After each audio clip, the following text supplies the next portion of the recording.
আসসালামু আলাইকুম বন্ধুরা, আজকে আর বানাবো পাউরুটি দিয়ে রসমালাই।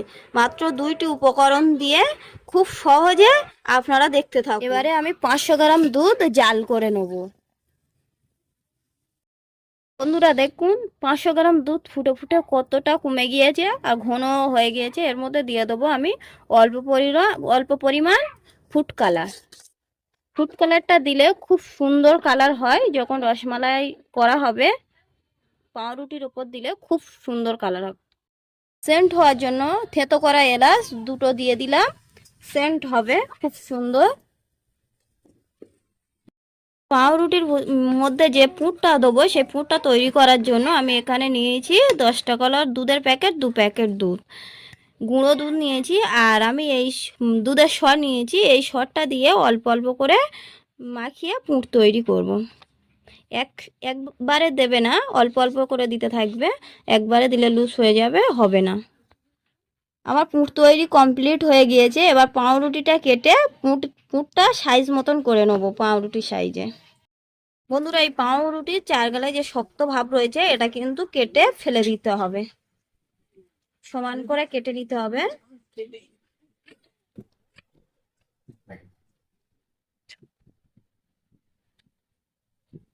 এরকম করে সমান করে কেটে নিতে হবে।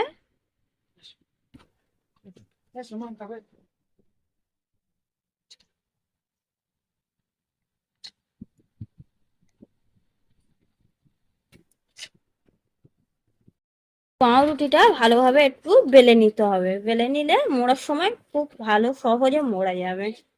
এরকম করে একটু বেলে নিতে হবে।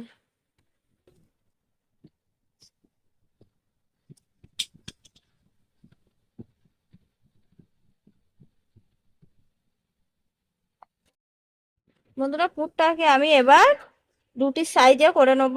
হাতে একটু ঘি লাগিয়ে নিয়েছি, হাতে লাগার ভয় নেই। এবার এটাকে আমি এইরকম লম্বা লম্বা সাইজে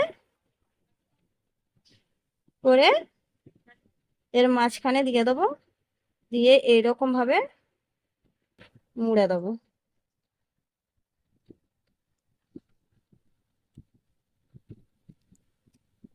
হাতে ঘি লাগিয়ে নিলে এটা আর পুরটা তোমার হাতের সঙ্গে লেগে যাবে না।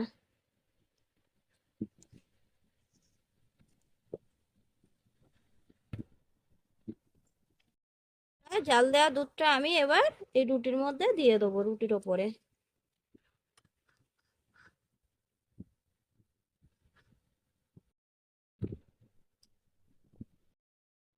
এবার দিয়ে দেবো কাঠবাদাম। কাঠবাদামটা ছড়িয়ে দিলে দেখতে খুব সুন্দর লাগবে। আর দিয়ে দেবো অল্প পরিমাণে চেরি, খুব সুন্দর দেখতে লাগবে। দেখুন বন্ধুরা, কত সুন্দর দেখতে লাগছে। বন্ধুরা, আমরা চিনি দিয়ে দিয়েছি দুধের সঙ্গে। আপনাদেরকে বলতে ভুলে গিয়েছিলাম, আপনারা স্বাদ মতো চিনি দিয়ে নেবেন। আর ভিতরটা দেখুন কত সুন্দর হয়েছে, কত সুন্দর পারফেক্ট হয়েছে। এটা কত সুন্দর। আপনারা বাড়িতে বানাবেন, আর আত্মীয় স্বজন আসলে মিষ্টি হিসেবে বানাবেন। আর লাইক, শেয়ার, কমেন্ট, সাবস্ক্রাইব করে দেবেন।